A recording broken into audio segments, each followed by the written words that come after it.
नमस्कार। मैं डॉक्टर ईतू सिंह आपका अपने चैनल अर्थात में स्वागत करती हूँ।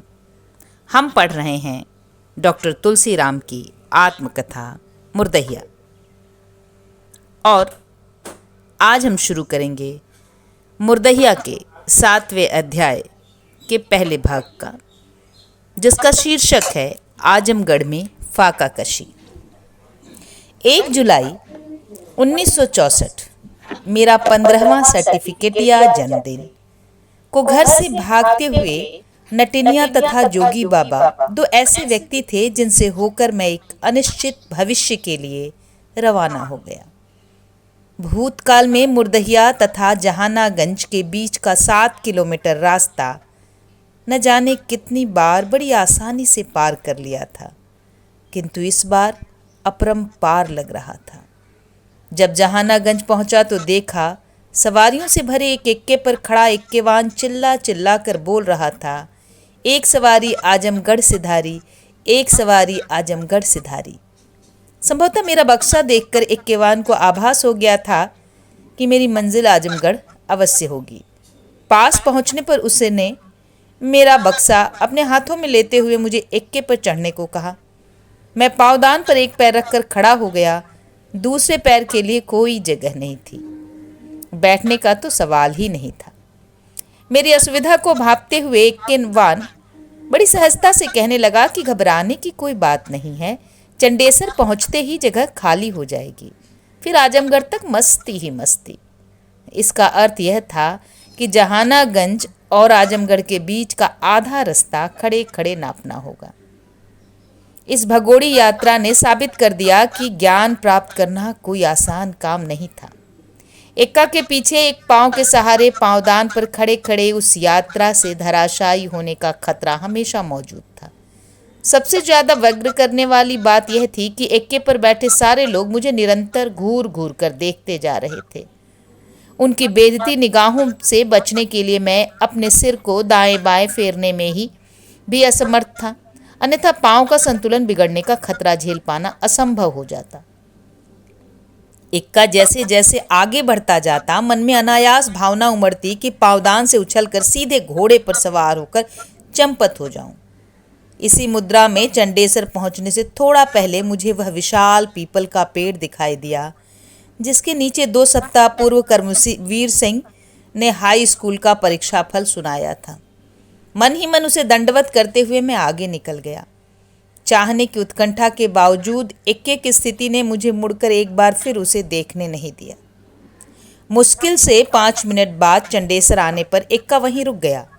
खूब बड़ी चुरकी गठियाए एक आदमी एक्के से उतरते हुए एक्केवान से बोल पड़ा, एक फाटक बंद है। मुझे समझने में जरा भी देर नहीं लगी कि उनकी अन्योक्ति मेरी रोशनी विहीन आंखों की खबर की तरफ थी। जो भी हो, एक्केवान के वचनानुसार चंडेसर में मुझे बैठने की जगह मिल गई। धरवारे मोड़ होते 1 घंटे के अंदर एक्का आजमगढ़ को घेरे टौंस नदी के किनारे स्थित सिधारी नामक स्थान पर रुक गया। सामने सिधारी का पुल था। उन दिनों पुल के आर पार स्थित आजमगढ़ शहर में एक्कों का प्रवेश वर्जित था, इसलिए सारे एक्के सिधारी पर ही रुक जाते थे। यही कारण था कि हमारा एक्केवान जहानागंज में एक सवारी आजमगढ़ सिधारी वाला नारा लगा रहा था। एक्के से उतरते ही नदी के उस पार आजमगढ़ का सिधारी बिजली घर दिखाई दिया, जहां अनगिनत खंभों पर अटकी गोल गोल घिर्रियों से गुजरते बिजली के जिंदा तारों को छूते ही साकार बना देने वाली मृत्यु की कल्पना दिमाग में कौंध गई। अभी यह सब सोच ही रहा था कि सिधारी के पुल को छूने वाली सड़क पर बिछी छोटी रेल लाइन की पटरियों के आर पार वाले फाटक बंद हो गए। कुछ ही पलों में मऊनाथ भंजन तथा शाहगंज के बीच सरपट दौड़ लगाने वाली अंग्रेजों के ज़माने की कोयले से चलने वाली रेलगाड़ी बेहद शोर मचाती हुई मेरे सामने से गुजर गई। जीवन में पहली बार रेलगाड़ी का मेरी आंखों से होकर गुजरना स्वाभाविक रूप से कुतूहल पैदा कर देने वाला था। 1000 कल्पनाएं जाग उठी। उन्हीं में एक कल्पना यह भी थी कि रेल इंजन के आविष्कारक जेम्स वॉट इसी गाड़ी में बैठे अगले स्टेशन यानी पलहनी पर अवश्य उतर गए होंगे। प्रथम दृष्टया रेलगाड़ी इन्हीं ख्यालों के बीच मैं एक रिक्शे में बैठकर दलित हॉस्टल तलाशने मातबरगंज के लिए रवाना हो गया। यूं ही पुल से टॉस नदी का पानी मुझे दिखाई दिया। बचपन से ही रटी रटाई रामचरितमानस के अयोध्या कांड की यह पंक्ति, तमसा तीर निवास किए प्रथम दिवस रघुनाथ, मेरे मस्तिष्क में उतर आई। ऐसा माना जाता है कि इसी टॉस नदी को पुराने जमाने में तमसा कहा जाता था, जिसके किनारे वनवास के लिए जाते हुए मिथकीय राम ने पहला दिन बिताया था।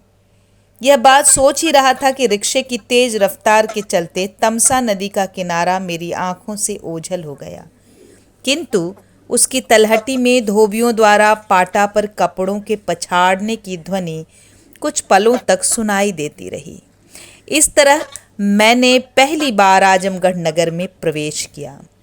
इस संदर्भ में उल्लेखनीय बात यह है कि महान बौद्ध भिक्षु सारिपुत्र की मृत्यु के बाद एक परंपरा के अनुसार उनका चीवर यानी पहनावा श्रावस्ती में गौतम बुद्ध के सामने प्रस्तुत किया गया, तो उन्होंने तत्काल उनकी शालीनता का वर्णन करते हुए कहा था, जिस तरह कोई चांडाल लटियाए हुए बालों के साथ कंधे पर सिर को झुकाए पलकों को नम किए हुए नगर में प्रवेश करे, वैसे ही सारिपुत्र चलता था।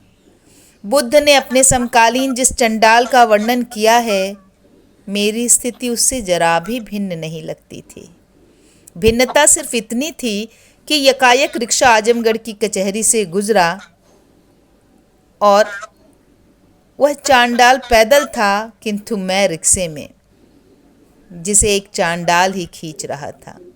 कचहरी के पीछे एक छोटी किंतु अत्यंत स्तब्ध भीड़ खड़ी थी और एक बंजारा काली लुंगी पहने बड़े नाटकीय लहजे में मर्दानगी का वर्णन करते हुए किसी जानवर का छोटा सा कंकाल सबको दिखा रहा था। साथ ही डमरू बजाता जा रहा था। इस विषय पर कुछ और सुनता कि इसके पहले रिक्शा आजमगढ़ के कुख्यात पोस्टमार्टम हाउस से गुजर गया। वहां 3 बैलगाड़ियों पर कत्ल की गई अलग अलग लाशें लदी हुई थीं। जाहिर है बड़े संभ्रांतों ने इस पर अपनी असली मर्दानगी दिखा दी थी। रिक्शे वाले ने मुझसे कहा कि साहब यहाँ रोज 8-10 कत्ल होते हैं, किंतु कतलियों का कुछ नहीं बिगड़ता, क्योंकि वे सभी बड़े बड़े जमींदारों के बेटे होते हैं। इस बीच मातबरगंज का तिराहा आ गया, जहाँ शंकर भगवान की लगी मूर्ति से पानी की बाछौर उछल रही थी। बिल्कुल मिथकीय गंगा का दृश्य था। वहीं से रिक्शे वाला बाएं मुड़ा और पलक झपकते ही उस खपड़ायल किंतु बड़ी इमारत के दरवाजे पर रिक्शा रोक दिया। दरवाजे के ऊपर एक छोटा सा टिन का बोर्ड लगा हुआ था, जिस पर लिखा था अंबेडकर छात्रावास। मैंने अपने जीवन में पहली बार अंबेडकर का नाम पढ़ा या सुना। राम खिलावन मामा जो इसी छात्रावास में रहते थे, उन्होंने भी अंबेडकर के बदले हरिजन छात्रावास मुझे बताया था। बोर्ड पर नाम पढ़ते ही मुझे लगा कि यह आजमगढ़ शहर का कोई व्यक्ति होगा जिसने दलितों के लिए छात्रावास बनवाया होगा। इन्हीं विचारों के साथ मैंने अंबेडकर छात्रावास में प्रवेश किया, जहां राम खिलावन मामा मेरे इंतजार में बैठे थे। मामा ने कहा कि आज आराम करूं और कल यानी 2 जुलाई 1964 को डीएवी कॉलेज चलकर 11वें दर्जे में नाम लिखा लूं। उस दिन शाम को मामा ने मेरी हाई स्कूल की मार्कशीट अटेस्ट कराने के लिए आजमगढ़ के प्रसिद्ध कम्युनिस्ट नेता तेज बहादुर सिंह के पास ले गए, जो उस समय विधान परिषद के सदस्य थे और मातबरगंज में ही रहते थे। उनका मकान शंकर जी की मूर्ति वाले तिराहे के ठीक सामने वंश गोपाल लाल की दुकान का ऊपरी हिस्सा था। स्मरण रहे कि ये वही तेज बहादुर सिंह थे जिन्होंने 1942 में भारत छोड़ो आंदोलन के दौरान मेरे ननिहाल वाला तरवा का थाना फूंक दिया था। मार्कशीट अटेस्ट करने के बाद उन्होंने मुझसे मिलते रहने के लिए कहा। तेज बहादुर सिंह पहले ऐसे नेता थे जिनसे व्यक्तिगत रूप से मेरी मुलाकात हुई। इसका परिणाम यह हुआ कि मेरा मार्क्सवादी प्रभाव में आना लगभग पक्का हो गया। दूसरे दिन डीएवी कॉलेज में मेरा दाखिला हो गया और 2-4 दिनों के बाद कक्षाएं शुरू हो गईं। इस कॉलेज में शीघ्र ही आश्चर्यचकित करने वाली बात यह लगी कि दोपहर के बाद चलने वाली कक्षाओं में अनेक अध्यापक सफ़ेद कमीज पर खाकी हाफ पैंट पहनकर आते थे। अनेक छात्र भी वैसे ही आते थे। 5 बजे छुट्टी का घंटा बजते ही ये सभी कॉलेज के प्रांगण में लगने वाली आरएसएस राष्ट्रीय स्वयंसेवक संघ की शाखा में शामिल हो जाते थे। इस तरह आजमगढ़ का यह डीएवी कॉलेज संपूर्ण रूप से आरएसएस के अधीन था। यद्यपि मैं इससे पहले आरएसएस के बारे में कुछ भी नहीं जानता था, किंतु इससे जुड़े हुए लोग कॉलेज के अंदर जिस तरह पेश आते थे, उससे मेरे अंदर घृणा का भाव बढ़ने लगा। आरएसएस से जुड़े मेरे अध्यापकों में एक थे राजमणि वर्मा, जो 11वीं कक्षा को अंग्रेजी पढ़ाते थे। वे पहले दिन ही कक्षा में आते ही आरएसएस का गुणगान करते हुए मुस्लिम समुदाय के विरुद्ध अनेक टिप्पणियां करने लगे। इस कड़ी में उन्होंने यह भी बताया कि मऊनाथ भंजन में किसी मुसलमान ने रामायण के विरुद्ध कुछ बोल दिया था, जिसके चलते उसे हिंदुओं ने जलाकर मार डाला था। उन्होंने यह तो नहीं बताया कि यह घटना कब की है, किंतु इसे सुनते ही मैं अवाक रह गया था। संयोगवश हमारी कक्षा में कोई मुसलमान छात्र नहीं था। इसका कारण साफ था कि इस कॉलेज से मुसलमान बहुत डरते थे, इसलिए कोई इसमें पढ़ने नहीं आता था। उस दिन आजमगढ़ शहर में शिबली नेशनल कॉलेज बहुत मशहूर था, जिसमें मुसलमानों के साथ बड़ी संख्या में हिंदू छात्र भी पढ़ाई करते थे। यह कॉलेज मुस्लिम प्रबंधन के तहत था, किंतु वहाँ अत्यंत धर्मनिरपेक्ष वातावरण हुआ करता था। अतः आजमगढ़ शहर में आकर पढ़ने वाले सारे मुस्लिम छात्र शिबली नेशनल कॉलेज में चले जाते थे। जहाँ तक डीएवी कॉलेज का सवाल है, शीघ्र ही मुझे पता चल गया कि यह कॉलेज सांप्रदायिक तत्वों का गढ़ था। कॉलेज के प्रिंसिपल छबील चंद श्रीवास्तव भी आरएसएस से जुड़े थे। इस कॉलेज के लगभग सारे अध्यापक आरएसएस से ही जुड़े हुए थे। अंग्रेजी अध्यापक राजमणि वर्मा कट्टर हिंदुत्ववादी थे। उन्होंने खुद बताया कि उनकी सारी शिक्षा अलीगढ़ मुस्लिम विश्वविद्यालय में हुई थी, किंतु अलीगढ़ का जिक्र आते ही उनकी वाणी मुस्लिम समुदाय के प्रति उग्रता का शिकार हो जाती थी। धीरे धीरे डीएवी कॉलेज के सांप्रदायिक वातावरण से मैं ऊबने लगा। कॉलेज में परेड करती आरएसएस की शाखाओं से होकर रास्ते में गुजरते हुए मैं अत्यंत भयभीत हो जाता था। इसका एकमात्र कारण था कि शाखाइयों द्वारा भांजी जाने वाली लाठियों से निकलने वाली हिंसात्मक भनभनाहट। वापस अंबेडकर हॉस्टल में झांकते हुए अजीब सा लगता। इस तरह के हॉस्टलों की व्यवस्था डॉक्टर अंबेडकर के संघर्षों के परिणाम स्वरूप देश भर के दलित छात्रों के लिए मुफ्त में की गई थी, ताकि छुआछूत के कारण ऐसे छात्रों के लिए किराए पर मकान न मिलने की समस्या को हल किया जा सके। किंतु ऐसे हॉस्टलों का उस समय नज़ारा कुछ और ही था। इन हॉस्टलों के मैनेजर प्राय कोई न कोई स्थानीय दलित नेता हुआ करता था। ऐसे मैनेजर महाभ्रष्ट होते थे। यद्यपि इन हॉस्टलों में दलित छात्रों को मुफ्त में रहने का प्रावधान था, किंतु मैनेजर बिना घूस लिए किसी को प्रवेश नहीं देते थे। 10 रुपये से लेकर 20 रुपये तक दिए जाने वाला यह घूस सन 1964 के हिसाब से एक बड़ी धनराशि हुआ करती थी। मुझे भी 10 रुपया लेकर प्रवेश दिया गया था। हॉस्टल के मैनेजर सुखचरण वियोगी बाबा साहब अम्बेडकर द्वारा स्थापित रिपब्लिकन पार्टी के स्थानीय नेता थे। जैसा कि मैं अम्बेडकर के बारे में पहले से कुछ भी नहीं जानता था, उनके संदर्भ में मेरे पहले गुरु सिद्ध हुए सनवारी राम, जो डीएवी कॉलेज में 12वीं कक्षा में साइंस के छात्र थे। सनवारी राम बड़े ओजस्वी वक्ता थे। वे अम्बेडकर हॉस्टल के ठीक सामने वाले मकान में रहते थे। इस मकान में आजमगढ़ डाक तार विभाग के मैनेजर रामनाथ किराए पर रहते थे। रामनाथ जी तार बाबू के नाम से जाने जाते थे। तार बाबू की पत्नी प्राइमरी स्कूल की अध्यापिका थी। दोनों लोग बहुत सामाजिक व्यक्ति थे। सनवारी राम तारा बाबू के बेटे विजय तथा भतीजे प्रहलाद को ट्यूशन देते थे, जिसके बदले वे उनके साथ उसी मकान में रहते थे। सनवारी राम हरदम अम्बेडकर हॉस्टल में ही मौजूद रहते थे तथा अम्बेडकर के बारे में प्राय बातें किया करते थे। सनवारी राम ने ही पहली बार डॉक्टर अम्बेडकर की प्रसिद्ध उक्ति जाति विहीन समाज के बिना स्वराज की प्राप्ति का कोई महत्व नहीं से मुझे अवगत कराया था। सनवारी राम बहुत मेधावी छात्र थे। गणित शास्त्र में उन्हें महारत हासिल थी, किंतु 12वीं कक्षा में 7 बार फेल होकर 8वीं बार किसी तरह पास हुए और बाद में रेलवे विभाग में स्टेशन मास्टर बन गए थे। सनवारी राम से ही पता चला था कि डॉक्टर अंबेडकर बौद्ध धर्म ग्रहण कर लिए थे तथा उन्होंने ही गांधी जी से लड़कर दलितों के लिए आरक्षण हासिल किया था। डॉक्टर अंबेडकर का बौद्ध बन गए थे, यह बात मुझे बहुत ज़्यादा प्रिय लगी। इन 2-4 प्रमुख जानकारियों के अलावा सनवारी राम को कुछ और नहीं मालूम था, किंतु वे इन्हें बार बार दोहराया करते थे, जिससे डॉक्टर अंबेडकर के बारे में चर्चा हमेशा जारी रहती थी। सहदेव तथा तेज बहादुर राम 2 अन्य छात्र अंबेडकरवादी थे। ये दोनों बाद में इंजीनियर बन गए। हॉस्टल के अंदर भोजनालय की कोई व्यवस्था नहीं थी, जबकि सरकारी नियमों के अनुसार इसका प्रावधान था। अतः इसमें रहने वाले छात्र आपस में पैसा इकट्ठा कर स्वयं मेस चलाते थे। जो छात्र घर से राशन ले आते थे उसे भी मेस में जमा करके खाने का हिसाब पूरा कर लिया जाता था। जिस छात्र का पैसा या राशन का ब्यौरा समाप्त हो जाता था और आगे कुछ जमा नहीं हो पाता तो उसका मेस में खाना बंद कर दिया जाता था। अनेक छात्रों के लिए यह एक विकट समस्या थी, क्योंकि वे सभी कुछ बहुत ही गरीब परिवारों से आते थे। मेरा खाना भी मेस में प्रायः बंद होने लगा।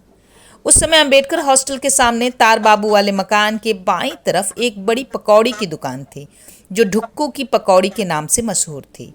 दुकान के मालिक थे ढुक्कू, इसलिए उनके नाम से पकौड़ी का नाम जुड़ गया। ढुक्कू जाति से तेली थे और वे स्वयं पालथी मारकर खौलती तेल की कड़ाही के पास बैठकर बड़े पौने से पकौड़ी छाना करते थे। ढुक्कू बड़ी तोंद वाले पुरुष थे, जो हमेशा सिर पर बाल छितरवाए रहते थे। वे जीते जागते चीन के हंसते बुद्ध की तरह दिखाई देते थे। वे कई प्रकार की पकौड़ियों के साथ मीट भी पकाया करते थे। उनका पकाया हर माल बहुत स्वादिष्ट हुआ करता था। उनकी दुकान के ठीक बगल में आजमगढ़ का सबसे बड़ा ताड़ी खाना था, जहां आधी रात के बाद तक पियक्कड़ों की भीड़ जमा रहती थी, जिसके कारण ढुक्कू की दुकान ताड़ी खोर के कारण सुपरहिट बन गई थी। देर रात तक ताड़ी खाना बंद होने तक नशे में चूर होकर ताड़ी खोर बहुत शोर मचाते तथा प्राय आपस में झगड़ पड़ते थे। अंबेडकर हॉस्टल के मेरे 2 साल के प्रवास के दौरान कोई रात ऐसी नहीं थी जबकि इन ताड़ी खोरों ने पियक्कड़ी के स्वर न गूंजे हों। उनकी याद आने पर हरिवंश राय बच्चन की ये पंक्तियां बरबस याद आ जाती है। गूंज उठी मदिरालय में, लो पियो पियो की बोली। ताड़ी खाने से भी तो मेरा कोई खास संबंध नहीं जुड़ पाया, किंतु ढुक्कू की पकौड़ी अभिन्न भोज बन गई थी। कोई सहपाठी हो या अन्य मेहमान, उसके आते ही मैं ढुक्कू के यहाँ हाजिर हो जाता था। परिणाम स्वरूप ढुक्कू मुझे पकौड़ियाँ उधार देने लगे, किंतु 3-4 दिन से ज़्यादा उधारी नहीं चल पाती थी, क्योंकि पैसा वसूलने में ढुक्कू का कोई जवाब नहीं था। ऐसा करते समय तेल में डूबी उनकी कपर छिलवा आकृति हंसते हुए बुद्ध से शीघ्र ही एक कृपण सूदखोर के रूप में बदल जाती थी। फिर भी ढुक्कू मेरे बहुत काम आते थे। मेस में मेरा खाना जब भी बंद हो जाता, मेरा काम ढुक्कू की पकौड़ियों से चल जाता था। जैसा कि 3-4 दिन से ज़्यादा उनकी उधारी नहीं चल पाती थी, इसलिए पकौड़ियाँ खाना बंद हो जाता था, जिसका मतलब था फाका कशी शुरू। इस तरह अंबेडकर हॉस्टल के मेस तथा ढुक्कू की पकौड़ी की दुकान के बीच जूझते हुए आजमगढ़ की मेरी अनगिनत रातें फाका कशी में गुजरती रहीं। अब धीरे धीरे समझ में आने लगा कि घर से भागकर हर व्यक्ति बुद्ध नहीं बन जाता। गृहत्याग के बाद चमत्कारिक शक्तियां पाने के लिए ब्राह्मणों के चक्कर में बुद्ध भी भूखे रहकर स्मशान में साधना करने लगे थे। किंतु जब चमत्कार नहीं मिला तो उन्होंने कह दिया कि बिना भोजन के दिमाग काम नहीं करता। उस समय मेरे लिए भोजन मिल जाना ही चमत्कार था। फिर भी आजमगढ़ मुझे बहुत अच्छा लगने लगा। शहर में रहने का अपना आकर्षण था। इस दौरान मेरी पहली रेल यात्रा आजमगढ़ से बनारस तक संपन्न हुई, वह भी बड़ी विचित्रता के साथ। उन दिनों हर 15 अगस्त तथा 26 जनवरी को तमाम छात्र 24 घंटे के भीतर बिना टिकट के किसी भी ट्रेन में बैठकर आसपास के शहरों की यात्रा कराते थे। तर्क यह होता था कि स्वतंत्रता दिवस पर रेलगाड़ी फ्री कर दी गई थी, जबकि ऐसा कुछ भी नहीं था। अतः इसी तर्क के सहारे अंबेडकर हॉस्टल के जोखूराम, यमुना प्रसाद तथा बलवंत के साथ आजमगढ़ के पलहन स्टेशन से रात के 9 बजे छोटी लाइन की रेलगाड़ी पकड़कर हम जौनपुर के शाहगंज जंक्शन पर पहुंचने के बाद दिल्ली से आकर बनारस जाने वाली रेलगाड़ी में बैठ गए। मेरी पहली और बिना टिकट यानी WT विदाउट टिकट यात्रा ने मुझे 15 अगस्त 1964 को बनारस पहुंचा दिया। देर रात का समय था, इसलिए सुबह होने का इंतजार स्टेशन पर ही करना पड़ा। रेल यात्रा का कुतूहल सिर पर सवार हो चुका था। यात्रा के दौरान रोचक बात यह थी कि रेलगाड़ी में या उसके आसपास किसी रेलकर्मी को देखते ही तमाम छात्र नारा लगाना शुरू कर देते। नारों में शामिल था 15 अगस्त जिंदाबाद, तहत था महात्मा गांधी जिंदाबाद आदि। इन्हीं नारों से गूंजती हुई हमारी ट्रेन बनारस तक पहुंची थी। इस यात्रा में एक दिलचस्प घटना थी। हमारे साथ शराब के नशे में चूर एक यात्री का सफ़र। वह अपनी संपन्नता के बारे में खूब डींग मारता जा रहा था। सभी सहयात्री उसकी नशा प्रभावित तोतली जबान का खूब मजा लेने लगे थे। बनारस पहुंचने से कोई 15 मिनट पहले वह अपने पैरों का मोजा निकालकर उसे झकझोरने लगा। मोजे में से 100 रुपए के 5 नोट छिटक कर डिब्बे के फर्श पर गिर गए। वहां खड़े एक आदमी ने उन्हें उठा लिया, किंतु शराबी उसे देख नहीं पाया। वह इधर उधर नोटों को ढूंढता रहा। शीघ्र ही उसका नशा उतरने लगा। गाड़ी की रफ्तार धीमी हो चुकी थी और हम बनारस जंक्शन पर हाजिर हो गए। इस बीच हमारे सहयात्री यमुना प्रसाद उस आदमी के पीछे पड़ गए जिसने नोटों को उठा लिया था। यमुना प्रसाद उसे पुलिस के हवाले कर देने की धमकाते हुए कहने लगे कि उन रुपयों को गिरते हुए उन्होंने भी देखा था, इसलिए उसमें उनका भी हिस्सा बनता है। उस आदमी ने डरकर उन रुपयों में से 200 रुपये यमुना प्रसाद को दे दिया। हम सभी भौचक यमुना प्रसाद को देखते रह गए। जाहिर है उस जमाने में 500 रुपये एक बड़ी रकम थी और 200 रुपये में तो मेरा साल भर का खर्चा ही निकल सकता था। मेरे मन में यह बात उठती थी कि मैं भी पुलिस के हवाले से यमुना प्रसाद से धमकाकर कुछ ऐंठ लूं, किंतु वैसा नहीं कर पाया। आखिरकार यमुना प्रसाद अंबेडकर हॉस्टल के सहपाठी जो ठहरे। स्टेशन पर रात बीत जाने के बाद हम चारों साथियों ने तय किया कि सभी लोग अलग अलग स्वतंत्र होकर शहर का भ्रमण करेंगे। मेरे अंदर सबसे बड़ी हलचल थी पहले बनारस की गंगा, फिर काशी विश्वनाथ तथा बनारस हिंदू यूनिवर्सिटी को देखने की। रिक्शा वालों से पूछते पूछते पैदल ही मैं दशाश्वमेध घाट स्थित गंगा के किनारे पहुंच गया। बरसात का दिन था, इसलिए गंगा मीलों तक चौड़ी होकर उफन रही थी। मेरे सामने बस पानी ही पानी था। एक स्थान पर इतना ज्यादा पानी मैंने पहली बार देखा था। दशाश्वमेध घाट की पक्की सीढ़ियां देखकर भौचक रह गया था। उन दिनों बनारस की गंगा में बड़ी संख्या में डॉल्फिन मछलियां पाई जाती थीं और वे अक्सर पानी में धड़ाम धड़ाम उछलती कूदती दिखाई देती थीं। स्थानीय लोग उन्हें सोंस कहते थे। दशाश्वमेध घाट पर खड़े खड़े मैंने भी अनेक सोंसों की कुदान को देखा। उस समय तक मैंने डॉल्फिन का नाम नहीं सुना था, इसलिए सोंस से बहुत डर लगता था। गांव के लोगों से सुना था कि सोंस आदमी को निगल जाता है, अतः मेरी आंखों के सामने बड़ा डरावना दृश्य था। किंतु गंगा के बारे में अनेक किंवदंतियां जागृत हो गई थीं। सबसे बड़ी किंवदंती यह थी कि गंगा में नहा लेने से इस जीवन के सारे पाप धुल जाते हैं। मैं चाहते हुए भी पैर धोकर ही संतुष्ट हो गया। अनेक गिरवाधारी साधुओं को वहां नहाते देखा जरूर। करीब घंटे भर खड़ा होकर गंगा का नज़ारा देखता रहा। कल्पना में वह बार बार मुझे शंकर की जटा में समाती नजर आ रही थी। वहां से हटने का जी नहीं करता था, किंतु 24 घंटे के भीतर रेलगाड़ी से WT वापस चले जाने की मजबूरी मुझे वहां से पास स्थित काशी विश्वनाथ के सुनहरे गुंबद वाले मंदिर के भीतर ले गई। मंदिर में प्रवेश करते बहुत भयभीत हो गया था। सुन रखा था कि बनारस के पंडे बहुत खूंखार होते हैं, अतः अपना जातीय ज्ञान बहुत डराने लगा। इसलिए शीघ्र ही भक्ति भावना से शिवलिंग का दर्शन कर मंदिर से बाहर आ गया। फिर पूछते पूछते मैं BHU की तरफ चल पड़ा। वहां से BHU कुछ 4 किलोमीटर दूर था। गुदौलिया से दक्षिण जाने वाली सड़क पर चलते हुए मदनपुरा, सोनारपुरा, भदैनी, 80 तथा लंका होते हुए मैं BHU गेट पर पहुंचा तो उसका भव्य मुख्य द्वार देखकर दंग रह गया। सामने विश्वविद्यालय के संस्थापक मदन मोहन मालवीय की मूर्ति थी। मुख्य द्वार के अंदर स्थित प्रॉक्टर ऑफिस के सामने रखे एक श्याम पट पर लिखी सूचना में कहा गया था कि आज BHU तथा चंडीगढ़ विश्वविद्यालय के बीच स्टेडियम में हॉकी मैच होगा। वहां से गुजरते हुए घड़ी पहने व्यक्ति ने पूछने पर बताया कि दोपहर का 1:30 बजा है। मैच 2 बजे शुरू होने वाला था। इस मैच को देखने की मेरी बड़ी उत्सुकता थी, अतः पूछते पूछते मैं BHU के एम्फी थिएटर स्थित स्टेडियम पहुंच गया। यह मैच मेरे लिए ऐतिहासिक सिद्ध हुआ। छात्रों से भरी भीड़ स्टेडियम में डफली तथा घंटा बजा बजा कर नारा लगा रही थी। BHU का टेम्पो हाई है। बार बार दोहराए जाने वाला यह नारा मुझे अत्यंत मोहक लगता था। यह मैच BHU की टीम हार गई, जिससे मुझे बहुत दुख हुआ था। स्टेडियम की चक्करदार सीढ़ियों पर जहां मैं बैठा था, मेरे ठीक बगल में BHU लॉ कॉलेज के एक विद्यार्थी तपसी राम बैठकर मैच देख रहे थे। मैं उनके लिए अज्ञात था, किंतु मेरा रूप रंग देखकर उन्होंने भाप लिया कि मैं BHU का छात्र नहीं हूँ। उन्होंने मुझसे पूछ लिया कि मैं कहाँ से आया हूँ। मैंने घबराते हुए उन्हें बताया कि आजमगढ़ से 15 अगस्त का फ़ायदा उठाकर WT बनारस देखने आया हूँ। उन्होंने हंसते हुए पूछ लिया, बिरादर हुआ का? बिरादर शब्द सुनकर मुझे बड़ा अच्छा लगा था और समझ लिया था कि प्रश्नकर्ता भी दलित है। उत्तर में जब मैंने हाँ कह दिया तो तपसी राम ने अपना परिचय देते हुए कहा कि वे भी आजमगढ़ के रहने वाले हैं। जिला बाद हम दोनों पर हावी हो गया। वे तुरंत मुझे अपने साथ कॉलेज, साइंस कॉलेज आदि की इमारतों से ले गए जहाँ पर उनका निवास था।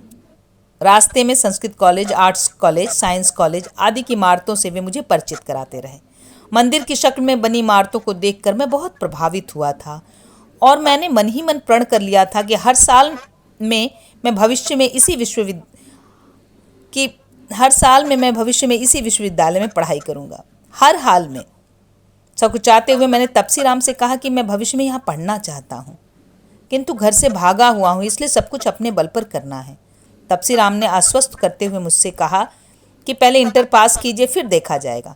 बिड़ला हॉस्टल में गुलाब जामुन तथा चाय से स्वागत के बाद तपसी राम ने बीएचयू के अंदर नवनिर्मित विशाल विश्वनाथ मंदिर दिखाया। वहां प्रथम मंजिल पर कुछ भक्तजन भजन गा रहे थे। एक दृष्टिहीन व्यक्ति अत्यंत शास्त्रीय स्वर में मीराबाई का पद पग घुंघरू बांध मीरा नाची रे को गा रहा था। इस मंदिर की दीवारों पर भगवत गीता के सारे श्लोक लिखे हुए थे। अन्य देवी देवताओं के साथ मंदिर के दीवार के एक हिस्से में गुरु रविदास का चित्र बना हुआ था, जिसे देखकर मैं बहुत प्रभावित हुआ था। अब शाम हो चली थी। बड़े बड़े पेड़ों वाली सड़कों के आर पार झलकती गेरुआ रंग की बनारस हिंदू विश्वविद्यालय ने मुझे बैरागी सा बना दिया था। छोड़कर जाने का मन नहीं कर रहा था, किंतु WT वापस चले जाने की व्यवस्था ने मुझे तपसी राम से विदा लेकर शीघ्र ही रेलवे स्टेशन पहुंचा दिया। संयोगवश वहां जोखू, यमुना और बलवंत पुनः मिल गए। बनारस से आजमगढ़ की हमारी वापसी यात्रा एक बार फिर 15 अगस्त जिंदाबाद, महात्मा गांधी जिंदाबाद के बीच पूरी हुई। रास्ते भर मेरी कल्पना में गंगा बहती रही, उसमें सोंस उछलते रहे और बनारस हिंदू यूनिवर्सिटी का ललचा कर निराश करती रही। 15 अगस्त 1964 की पहली रेल यात्रा, वह भी बिल्कुल मुफ्त, ने मुझे बनारस तो घुमा दिया, किंतु बीएचयू का आकर्षण अत्यंत दुखदायी साबित होने लगा। तपसी राम एक आशा की किरण के रूप में जरूर दिखाई देते थे। हरदम बस यही धुन सवार रहती थी कि इंटर पास करते ही बीएचयू जा घूम धमको। 24 घंटे के अंदर ही अम्बेडकर हॉस्टल आते ही जीवन यापन की सारी समस्याएं मौलिक रूप में पुनः खड़ी हो गईं। सबसे विकट समस्या थी अम्बेडकर हॉस्टल को लेकर दो कथित मैनेजरों में लड़ाई। जैसा कि हॉस्टल के मैनेजर शुभचरण वियोगी थे, किंतु आजमगढ़ के प्रसिद्ध दलित नेता रामधन, जो उस समय एक वकील थे, ने हॉस्टल पर अपना अधिकार करने के लिए कानूनी प्रक्रिया द्वारा दावा ठोक दिया था, जिसके कारण हॉस्टल की मात्र 300 रुपये मासिक मिलने वाली सरकारी सहायता बंद हो गई। उस समय अम्बेडकर हॉस्टल की पूरी इमारत मात्र 50 रुपये मासिक किराए पर ली गई थी। इस इमारत में 4 बड़े बड़े हॉलनुमा कमरे तथा 3 बरामदे थे। इस चौकोरी इमारत के बीच में एक बहुत बड़ा आंगन था। एक एक कमरे में 10-10 छात्र रहते थे। इस तरह हमेशा 50-60 छात्र इसमें रह लेते थे। पूरी इमारत खपड़ैल थी। इस इमारत के मालिक आजमगढ़ के रफ़ी शफ़ी 2 वकील भाई थे। रामधन द्वारा दावा पेश करने से सरकारी सहायता बंद हो जाने के कारण हॉस्टल का किराया भी बंद हो गया था। अतः रफ़ी शफ़ी वकीलों ने कोर्ट द्वारा नोटिस भिजवाकर हॉस्टल खाली कराने का आदेश दे दिया। उस समय हॉस्टल के सारे छात्र चिंतित हो उठे थे। मेरी तो हालत बिल्कुल खराब हो गई थी। सोचता था कि हॉस्टल से निकल गया तो कहाँ रहूँगा। पूरा मामला भ्रष्टाचार का था। हॉस्टल को 300 रुपये मासिक मिलने वाली सहायता को हड़प लेने का मामला था, जिसको लेकर शुभचरण वियोगी और रामधन में तानातानी चल रही थी। इस समस्या का कोई निदान दिखाई नहीं देता था। हम डरे हुए थे कि कहीं पुलिस आकर मकान खाली न करा दे। अंततोगत्वा एक उपाय काम आया। कम्युनिस्ट नेता तेज बहादुर सिंह की सलाह पर हम सभी छात्र कचहरी पहुंचकर रामधन से विनती करने लगे कि या तो वे हॉस्टल को चलावें या उस पर अपना दावा पेश न करें। ऐसा छात्रों ने उनसे लिखकर देने की अपील की। उत्तर में रामधन ने गुस्से में आकर छात्रों को वहां से भाग जाने के लिए कहा। इतना सुनते ही सहदेव के नेतृत्व में छात्रों ने कचहरी में ही रामधन को जूतों चप्पलों से मारना शुरू कर दिया। उस दिन बड़ी मुश्किल से रामधन की जान बची थी। मैं भीड़ में खड़ा खड़ा सारा नज़ारा देख रहा था। परिणाम स्वरूप रामधन ने हॉस्टल से अपना पल्ला झाड़ लिया और बंद सरकारी सहायता चालू हो गई। इस घटना के बाद कुछ छात्रों को पुलिस कोतवाली में गिरफ्तार करके ले जाया गया था, जिन्हें उसी रात को तेज बहादुर सिंह ने रिहा करा दिया था। इस तरह हॉस्टल खाली करने के संकट से हम उबर गए। हॉस्टल में खुशहाली वापस आते ही अहमदी बीबी का झाड़ू भी वापस आ गया था। अहमदी बीबी एक सरकारी सफाई कर्मचारी थी, जो अम्बेडकर हॉस्टल तथा उसके सामने वाली सड़क पर झाड़ू लगाया करती थी। युवावस्था में ही अहमदी बीबी के पति का निधन हो गया था। वे अत्यंत खूबसूरत थीं, किंतु युवावस्था में ही सूनापन उनके चेहरे पर साफ दिखाई देता था। वे सभी के साथ बहुत शराफत से पेश आती थीं। उस समय अंबेडकर हॉस्टल में कोई शौचालय नहीं था। हॉस्टल के पीछे शहर की बाढ़ से बचने के लिए लाल डिग्गी का ऊंचा बांध बनाया गया था। उसी के पास एक सार्वजनिक शौचालय था। एक टूटे फूटे कमरे में गोल छेद के आसपास बस 2 ईंटें रखे हुए होते थे और नीचे जमीन पर एक घड़ा रख दिया जाता था।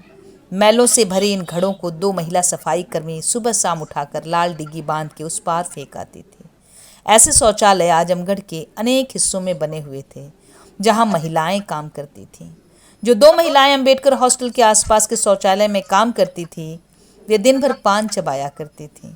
जाहिर है जिस प्रकृति का उनका काम था उसमें पान सहयोगी का काम करता था।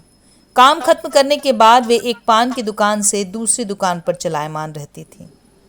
किसी से भी वे बड़ी आसानी से हंसी मजाक कर लेती थीं, किंतु यदि जरा भी अनबन हो गई तो गोली की रफ्तार से उनके मुंह से गालियां फूट पड़ती थीं।